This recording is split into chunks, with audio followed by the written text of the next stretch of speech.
Welcome to the Deconstructing Data podcast and live stream. I'm Jessie Lezak, fractional CMO at BDEX, along with David Finkelstein, BDEX's founder and CEO. Great to have you back, David. What's new? Thanks, Jesse. It's a weird holiday season, but got interrupted with some family issues, but all good moving forward, and happy to be back. Albeit, not much left of the year, and we probably only have maybe one more episode this year. So excited to get into this episode with a great guest. So. Likewise. Yeah, it's going to be a good one. So today on Deconstructing Data, we are thrilled to welcome on Ezra Doty, CEO of Quorum, the leading unified data optimization platform for marketers as well as publishers. And they're focused on driving actions, outcomes, and commerce at scale. So we'll be talking a little bit about shopping. Welcome to the show, Ezra. Hi, Jesse. Hi, David. Good to see you. Yeah, likewise. Thanks for having me on. Absolutely. Great. Yeah, great to have you on the show, Ezra. Yeah, we're excited to get this conversation going, Ezra. I'm going to ask you to kick it off for us and give our viewers and listeners a little bit more information about you, maybe a little background, and what led you to become CEO of Quorum and what Quorum's doing for their customers. Yeah, thanks. I appreciate it. I guess so I've been in the ad tech industry since the beginning, since 1996, and worked at a whole bunch of different publishers: the Philadelphia Inquirer, Daily News, Turner Broadcasting, Universal Music Group, like a bunch. Everyday Health, Revenue Science was one of the early kind of ad tech companies and behavioral targeting. And this is my second company. My first company was a DSP called Think Real Time that was focused on real-time bid price optimization. We were actually, we founded that company in 2009, sold it in 2013, and we were actually putting out unique prices for every individual bid, using machine learning to figure out like what would be the optimal price to bid based on what we predicted to be the performance outcome and the value of the impression in that context. And so, I was at the company that had acquired us until 2016, and thinking about what to do next. And I was at a conference and learned about this concept of location data, how it had changed from its previous incarnation, where it was triangulated data based on cell phone towers, to this more GPS coordinate based version that comes from mobile app SDKs. The MAIDs as like an addressable identifier, anonymous identifier similar to a cookie. And I kind of got the same feeling about that data set as I had about when I read the real-time bidding spec. I said, wow, this just has infinite potential, and at that time it was very early innings of it. I think it had really only been a thing at scale since 2017.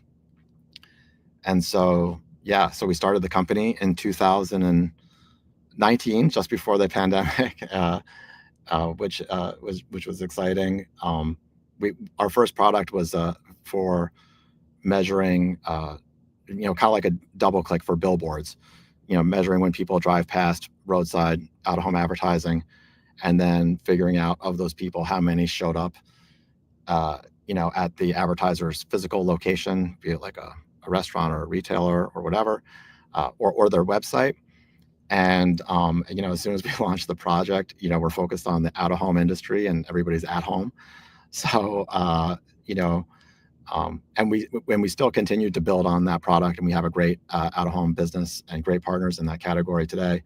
But because of that, point in time, the dynamics of how things were, we said, well, what else can we do with this? And we expanded into automotive, looking at how location data could be used for targeting and understanding car shopper behavior and that vertical. And once you kind of understand what's happening with car dealers, a lot of people don't think of it as retail, but it's really kind of one of the most, it is retail, just a very expensive product. The same kind of things apply. Like you can, identifying somebody's in market, how interested are they in buying, where are they shopping, understanding, attribution and all these things really just kind of follow suit with all other forms of retail. So we've been expanding ever since, and today we're tracking about 280 million opt-in mobile devices nationwide. That's in the U.S. All the devices are from apps that give permission in the Google App Store, in the Apple App Store or Google Play, in the kind of privacy nutrition labels that have been standardized over the last couple of years, and the scale is amazing. For context, last I checked, Google searches United States MAU is about 279 million. Meta's MAU is about monthly average users about 272 million, and here we are, 280 million, a very comparable data set in terms of knowing, understanding consumer behavior. It's just instead of looking at consumer behavior online, we're looking at consumer behavior in terms of what they do physically. And we found a lot of exciting opportunities within that I'm sure we'll discuss over the course of this call. But that's the foundation of the business, and and how we got started. And so here we are 5 years later, still at it. That's a great story. I love that. Thank you. Well, I pulled off the first topic, and it's in-store shoppers. Yeah, location absolutely. Data advantage. You want to kick it off, David?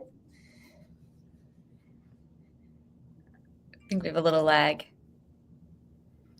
Yeah, I mean, I'd like to learn a little more about. I'd like to learn a little more about what Ezra has to say with respect to what they're doing in store versus like just the sort of standard location data, because I know that there's a lot of location data out there. There's a lot of companies doing location data, but when you're talking about in store and being able to see what people are doing in a store, that's sort of interesting, and it's sort of the next level of location data. Yeah. So I think some of the things that set us apart, with regards to understanding in-store behavior, all of our geofences are hand drawn. So we have a team that is just working around the clock, mapping everything you can think of. So every home improvement store, every Home Depot, every Lowe's, every car dealership, every restaurant chain, every ski resort, golf course, all kinds of different things, airports, hotels. And it's really important when you're doing this, we found, to a lot of people will use like a radius-based approach where they're getting the people who go to this business, but they're also getting people who are driving by on the street, or they're getting people who are in a neighboring business. And we found that extra information in there can be really dilutive to the signal. So we're very careful about that and very transparent. For everything that we have mapped, you can look in, you can see heat map where do people go within those boundaries, and get a really good you can see the traffic of people going through the drive-through. You can see people in different aisles of the Home Depot. Now, we're not necessarily using that level of granularity for targeting or attribution, because the nature of location data, it gets pretty thin when you get down to those like aisle level like events, as interesting as they are to see. But what we do beyond just making sure we're very precise about that the person went to that particular business, for example. We also do a lot of analysis on what that person did at other businesses.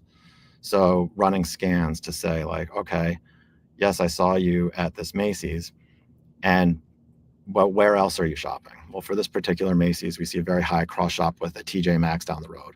And for this Macy's, maybe it's a Nordstrom, at the other end of the mall. And for another Macy's, it could be, a Marshalls or Dick's Sporting Goods or whatever. And this varies significantly based on what's local. Each of these are actually local businesses. They exist in a very specific place, and where the cross shopping occurs and what the preferences of the consumers are outside of their four walls varies significantly based on the demographics of the area, the what else is nearby that's convenient, and so forth. So yeah, that I think giving whoever's using for a variety of use cases, giving people a lot of these companies know exactly what's bought by people once they're in the store. They see the customer loyalty data or whatever, and they know how much toothpaste they've bought or how much soda or whatever. And what we're able to say is, okay, great. Well, here's what your customers are doing when they're leaving your store. And typically we find that's very new information for most of the people we work with. Wow, that's so detailed. It's like, Yeah, I know one. Go ahead, David. I was going to say, one of the things, we've done some work in the automotive space as well. Worked with a couple of companies that do use location data. And one of the things that we always found is sort of a challenge in that is that, people go to dealerships for more than one reason. They go to buy a car, but they also go for service. And so I'm thinking one of the interesting sort of pieces of being able to break down, the physical location into where on that, lot the service area is versus the showroom could be, a useful, and a valuable thing to, to the car dealers, because they're often, looking to track, are these people that are going to a location, for one or the other. Is this something that you find you've run across in the past? Is it something that you've done where you've sort of split a single location into two and said, okay, well, if they're on this part of the lot, they're there for shopping for a car. If they're on this part of the lot, they're probably there for service? We've definitely we've done it, and we've looked at a variety of different approaches to it. And by the way, my last company was bought by Cox Automotive, by Dealer.com, which was then bought by Cox Automotive. So Yep. we're really familiar with the automotive category. Sure. And I've spent a lot of time, in there. And the kind of tricky nuance about that concept is that if you think about a lot of the dealers, when you go there, you have to walk through the showroom to get to the service counter, right? Yeah. So it's very hard to be able to say, oh, this person was there for a service. You see a lot of people who are walking through the showroom, maybe on their way to the service counter, or who have gotten near the service counter but are actually just kind of waiting on something else. And so while you can separate those things and get into that type of analysis, we found that it's really we found that the most success and the most scale is on just really honing in on the fact that they went to a dealership. We know that probably about half those people are buying, and those people can be matched up to buying data such as sources such as S&P, Polk, and all kinds of analysis can be done, what they bought, etc. But like for us, where we find that signal particularly helpful is simply as an anchor point to know that a person did show up at the dealership, and targeting people who are visiting car dealerships when we look at the return on ad spend on that, by whatever KPI that the advertiser is interested in, for dealers, it's a lot of times leads or what they call VDP views, vehicle detail page views, basically product page views, looking at specific cars, going beyond the homepage and kind of showing a deeper level of engagement. We find that if you're targeting somebody who is physically at a Ford dealer across the street from you, that you're a Toyota dealer, you're going to get the same results as if you were targeting somebody who just visited your website after typing in, Toyota lease deals near me on Google, right? So, because really a lot of ad performance is revolving around keying off of these shopping signals. And even if you have a shopping signal that's not perfect, the fact that so many of the shopping signals, by not perfect, I mean maybe it's a service customer, so many of these shopping so many are car shoppers, that the collective benefit of targeting that audience it still dwarfs anything else you can do next to website retargeting, because you're keying off of actual shopping behavior, and that recently occurred, and that's the same thing that's happening with Meta. Is largely retargeting the people who went to your website, and those people all mostly got there from Google. Google's doing the same thing on YouTube. That whole ecosystem revolves around one type of hand raiser data set, and we found that this is another type of data set that's very complementary to that. So we did get a comment that came in, so I want to pull it up, and it's from Sarah Gable. Do you have any holiday shopping trends for this 2024 season? And let us know, Sarah, like anything in particular. Are you talking about automotive, or is this just in general? And any interesting themes you're finding connections with Quorum? We looked at it a few weeks ago, and in particular, we were looking at visitation to fashion retailers, and we were comparing that to we were comparing the rate of visitation to fashion retailers going into in comparison to a baseline, which in that case I think we used people going to the supermarket, something that doesn't change as much, and we saw that that people were beginning to visit.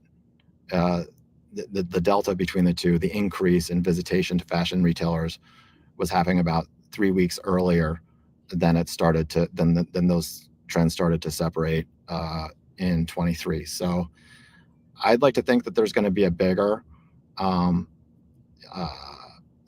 in retail shopping wave this year. I think that those numbers are going to be stronger than they were, or at least coming in earlier than they were in the prior year. So that's really interesting. And we're seeing a ton of travel. We're seeing a ton more travel going on this year than we were compared to last year. Hotels and that kind of thing. So yeah, I can vouch for the travel part. Having traveled this past week, and it was I was surprised how busy the airports were, because it's like an in-between time, in between Thanksgiving and Christmas, and the airports were still packed. Yeah, people are out and about, which is awesome. Who knows if last year we were still kind of like in a little bit of a delay from the whole pandemic. I don't know what, but definitely people are moving around a lot more, which is nice to see. That is interesting. We'll keep the questions flowing from the comments, but in the meantime, I'll help us switch gears a little bit here with our second topic, which is breaking walls with location targeting. Can you talk to us a little bit about that? Yeah. Well, as you know, we're in the media and advertising business, and when we're talking about breaking walls, we're kind of referring to some industry terminology of walled gardens. as I mentioned before, you've got, Google and Meta, who are really have accumulated a lot of revenue and sales over the last 10 years or so, and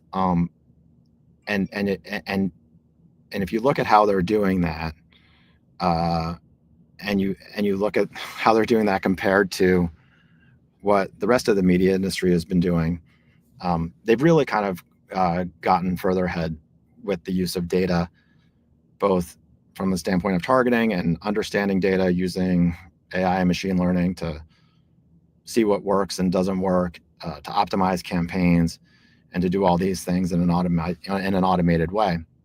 Unfortunately, they keep all that stuff inside their own walled gardens, right? They don't.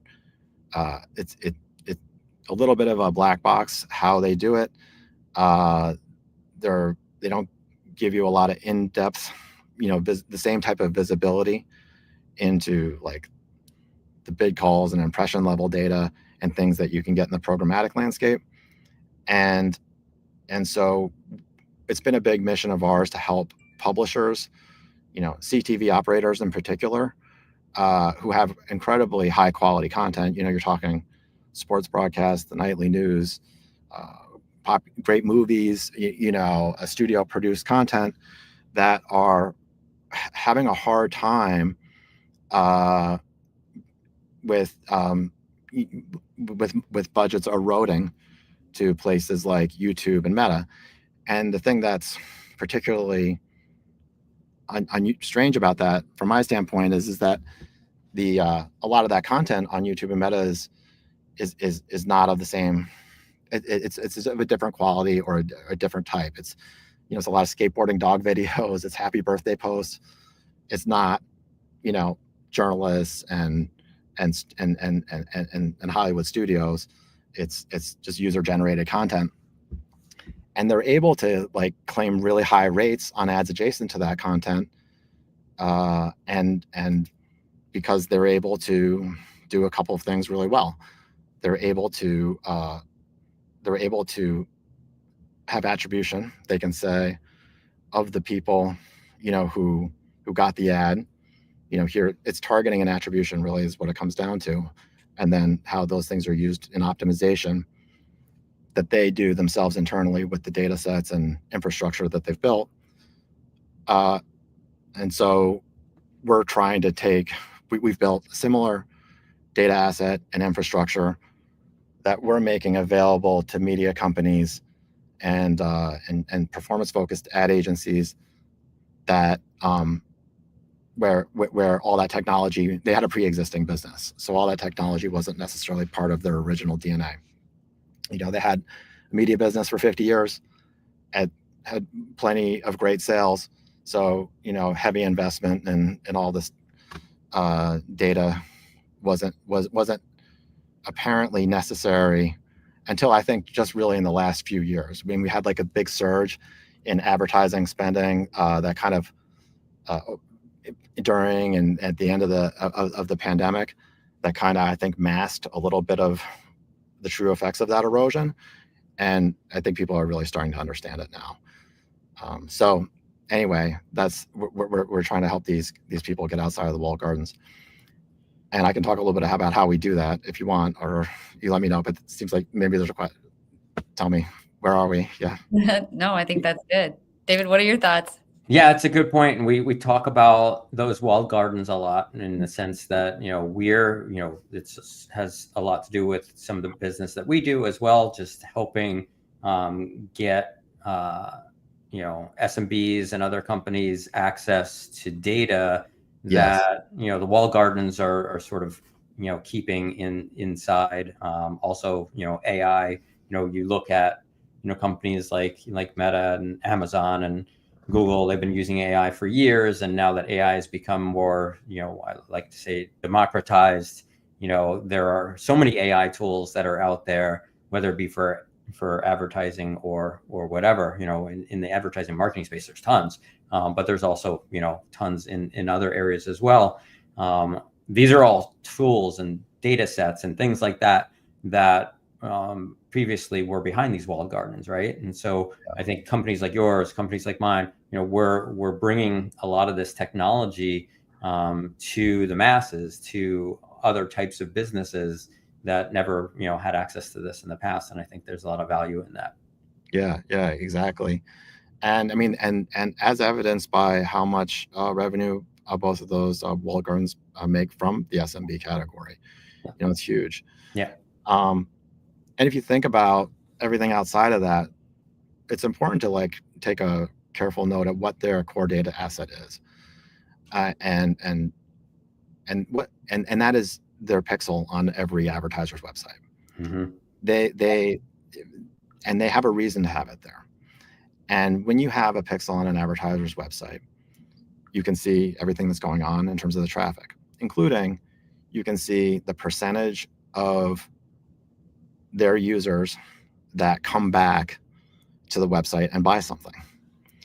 And you can look at a website's traffic and say, oh, I see that on average, 20% of the people who come to the site come back and buy something.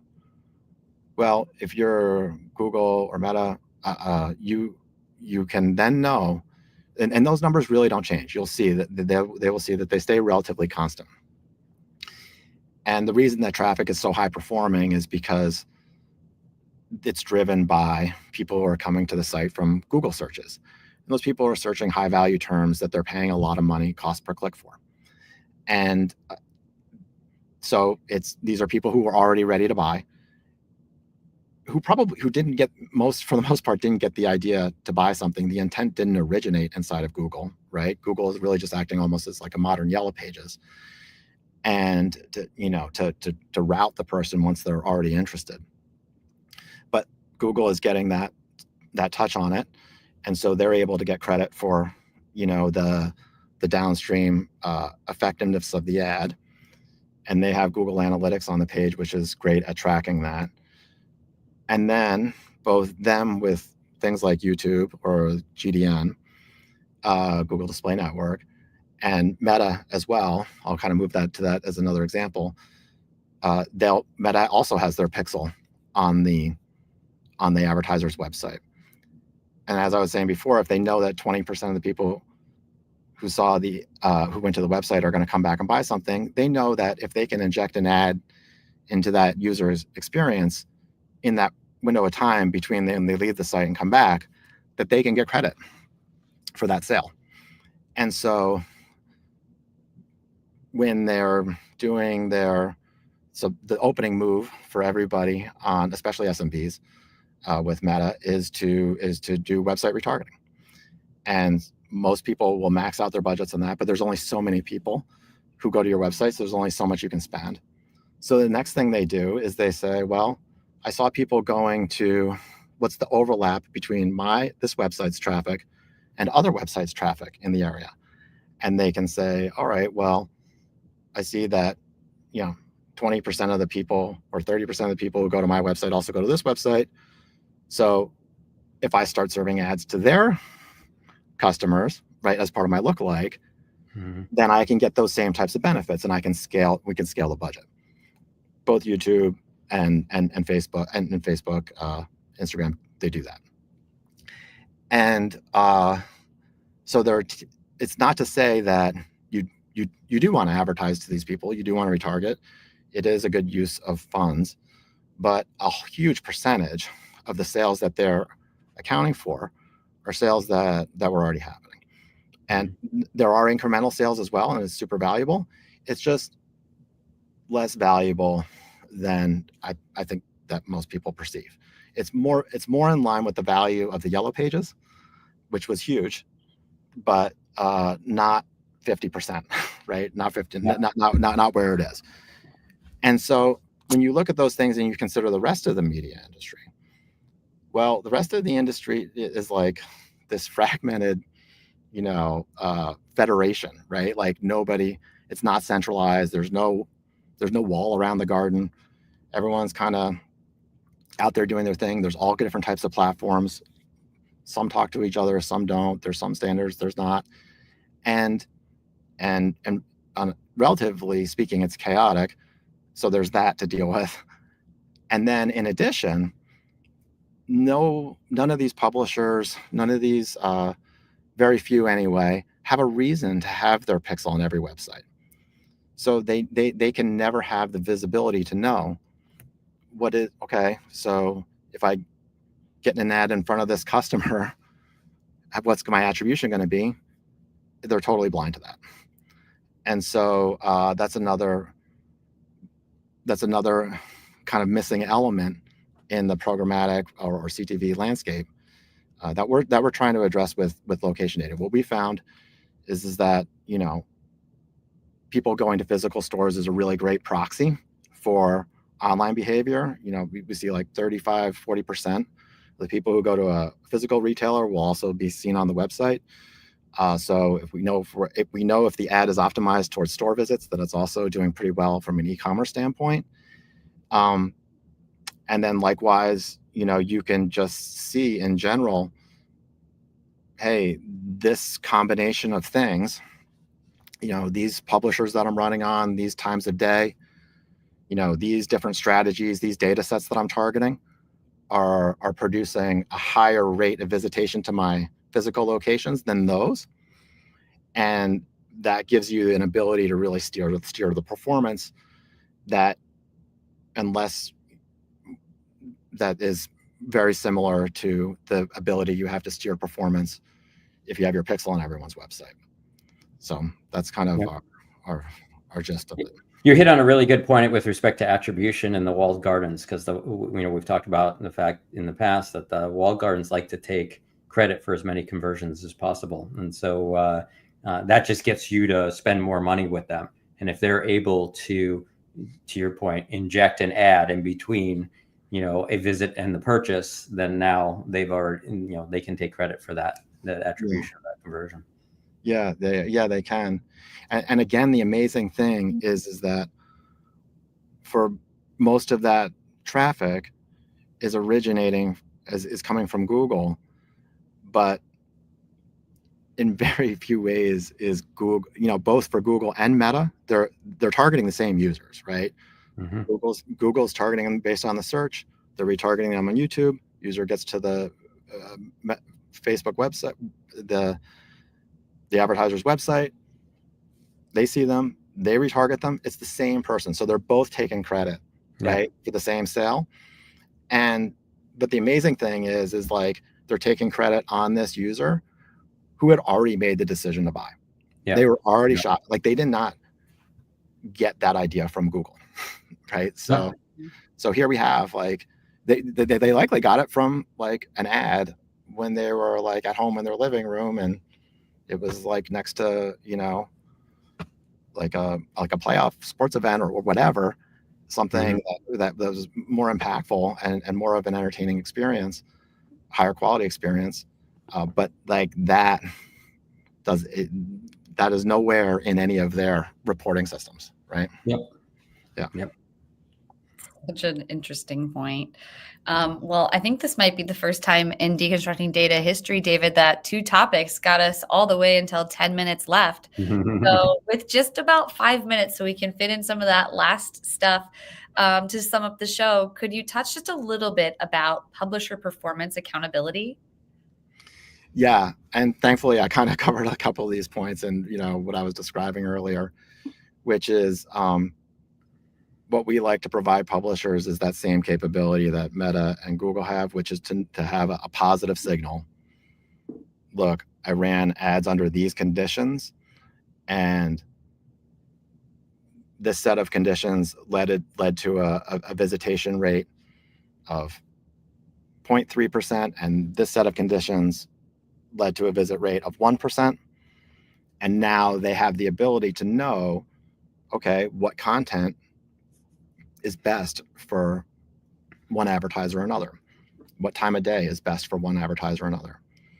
And so that gives them the ability, if they want, to sell differently, but it also gives them the ability to optimize in the same kind of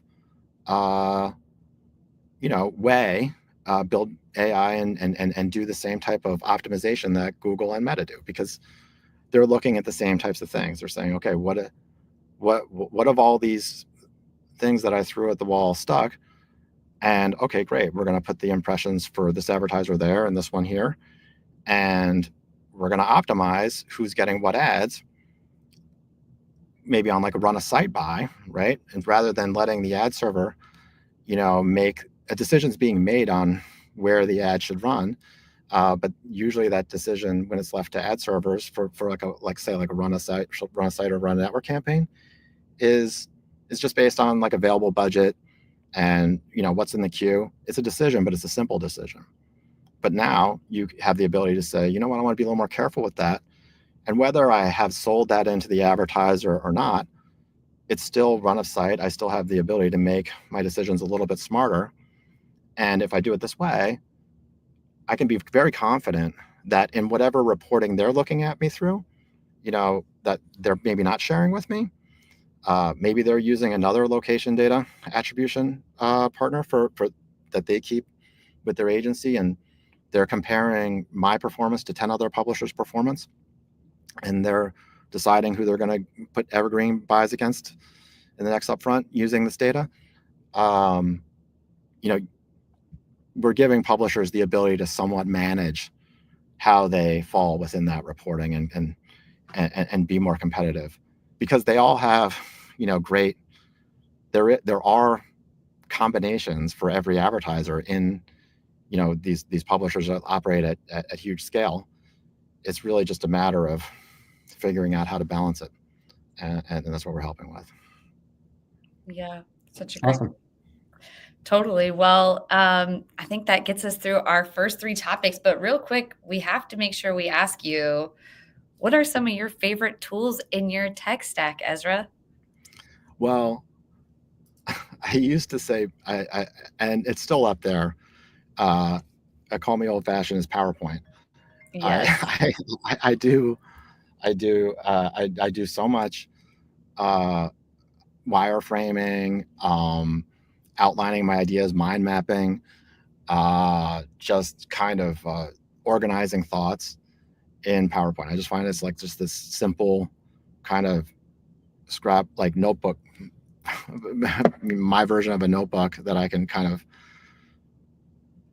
get my concepts out, like, and somewhere besides my head, right? Like with that tool. It's simple. There's all kinds of more modern, systems for it that, maybe have their visual, all kinds of benefits, but I use it. I do most of my programming in PowerPoint. Like I'm like laying out, here's what we want. And I'm not a programmer. So like we do all kinds of product design, all kinds of everything there starts and then gets better in other systems. And so that was up until a year ago, probably my number one, but now I got to say it's ChatGPT. ChatGPT. When you said PowerPoint, I was going to say, did you know ChatGPT can write a PowerPoint for you? Yeah. Well, yeah. I mean, now that it like for me, like it doesn't do rough that. Draft first. Right. Like it doesn't do. It's like okay but where for me it's amazing is asking questions about different data sets. Mm-hmm. It used to be that like, we'd sit in Excel and go through pivot tables and do all kinds of things. I can just upload a CSV into ChatGPT and ask it a couple questions and get back pretty close to what I was going for in a really short amount of time, which I just love. And outside of work, and there's all kinds of things I love about it. And from a work, I'll say one other thing from a work point of view is I'm not really a programmer. I have some basic understanding of how things work. But since ChatGPT, if I'm trying to get into data and answer a question that's kind of tough, I ask ChatGPT, hey, how do I set up a Python environment? And then, I was able to do that. And before there's no way I was going to figure that out. And I was going to need help and everything, but I was able to do it. And then I'm able to say, well, could you write me a Python script that would do this and that and the other thing? And it writes it. And then, so here I am, I'm like, for like quicker questions, I'm not interrupting our dev team to get to the answers a little bit faster. So that's been super amazing. And just on a personal note, I love the recipe experience. You know, Totally. it's so good. Like, you know, I'm working on all kinds of, you know, from mac and cheese to chocolate chip cookies to like pancake, like whatever it is you're making. You know, I hate to say it, not having like the Google experience where you get all the ads and you got to read through like all this stuff Oh yeah. to it, and the pages jumping around and they're all different. It's very hard, and I've found myself enjoying cooking a lot more Totally. since I've had ChatGPT in my life. So That's funny. That's a use case I had not even thought about, and really? you're totally right. Like I've used Google to look up recipes, and you get to these recipe sites, and you can't even find the recipe. There's so many ads and all this content that they use to be found, but I hadn't even thought about that. So yeah, I tend to use. Like, I planned my entire Thanksgiving meal, and I told ChatGPT I have 10 people coming. We're going to eat at 4:30. 2 people are arriving about 2 hours before. Some will be there the night before, so we might have to have some breakfast. And it like suggested different times for meals, different things to give guests, but then also it gave me an Excel sheet with links to all the different recipes. And then it made me a grocery list where it combined like, okay, this recipe needs, you know, 1 stick of butter. This one needs 3 sticks of butter. So I need to buy 4 sticks of butter. I didn't have to sit there and go through each recipe and add it all up. So it was amazing. That's crazy. Yeah. Yes, but I know we're low on time. Thanks for letting me share my Thanksgiving AI experience. But we need to make sure that our listeners know how they can find you after the episode. Ezra, would you mind sharing? Yeah, of course. Well, our website is www.quorum.inc, QUORUM.inc. And so you can check us out there, what we do. And feel free to email me also. My email is just pretty easy. It's Ezra, my first name, EZRA, at quorum.inc. So yeah, I'd love to hear from folks and really appreciate you taking the time to have me on the show today. Absolutely. We really appreciate having you. Yeah, appreciate having you on the show. Thank you for joining us. Although Jesse gets credit for using Thanksgiving, AI, and experience all in one sentence. So. I love it. I love it. Yes, thank you for that. And audience members, we do want to invite you to get powered by BeatX too, real quick before we go. I'm going to put up our QR code, which just takes you to beatx.com if you're listening to this on podcast later on. But imagine taking that AI power that I use for my Thanksgiving dinner and crafting your marketing audiences with it to resonate with your message, right on the right mark with the right people. So let's bring your marketing goals up a level in 2025. And we're really eager to guide you. So just visit beatx.com and click Talk to an Expert to get powered by BeatX. And reach out to us anytime at info@beatx.com. If you know someone who you think would be a great guest on the show, we would love to hear from you. So again, that's info@beatx.com. Share your qualitative data with us so we can make it better for you. And thanks again, Ezra, for joining us. Thank you, guys. All right. Thank you. Bye-bye. Bye.